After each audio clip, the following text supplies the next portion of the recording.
The Girl from Monday by Hal Hartley, I'll give you an A for effort, but you get a 0 out of 10. I think it's definitely the worst movie we've watched so far this semester, just for the pure factor that I didn't really understand it.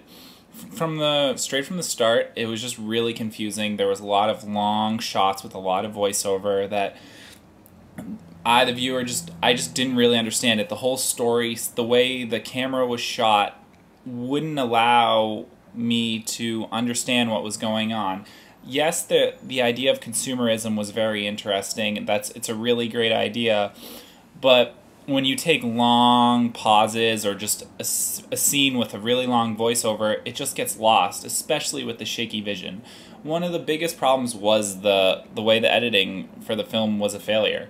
It was consistently shaky, the angled shots, the black and white usage sometimes, the color usage another time, sometimes it's fast, sometimes it's slow.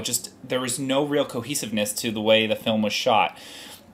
And then also the actors, they were alright. Edie Falco, I have no idea what you're doing in this film. And Bubs' little drug addict friend from The Wire, if you've seen The Wire, he was there, but he was just being a loser, again, as he always is in every single one of his films.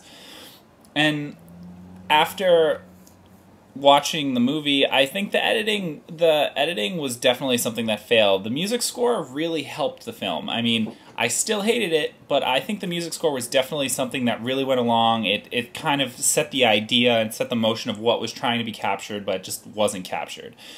And then during the Q&A session, I think it continued my thought of why the film was a failure. He just didn't really seem to understand the film himself, almost.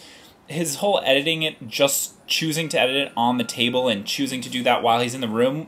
Why did you do that to your film? I feel as though that ruined it. Just choosing to change the complete style of the film and going with something so experimental on the editing room table makes absolutely no sense. However, the fact that he composed the sound definitely gives him a little bit of credit. I think that's where the $180,000 went, was into the sound and into the editing, because the movie definitely did not look like it spent $180,000 on it. The men with the costume design were awful. They had motorcycle helmets on and spray-painted Super Soaker guns as their weapons, which definitely did not give any form of authenticity. I definitely understand the humor perspective he talked about, though, because, I mean, it's so goofy, it's so cheaply shot, like, you can definitely see the humor in that, but not really in the consumerism factor. And the whole idea that the consumerism was based around sex, it's an interesting topic, but I don't think you really hit the whole consumerism point. Overall, he tried, but he definitely failed.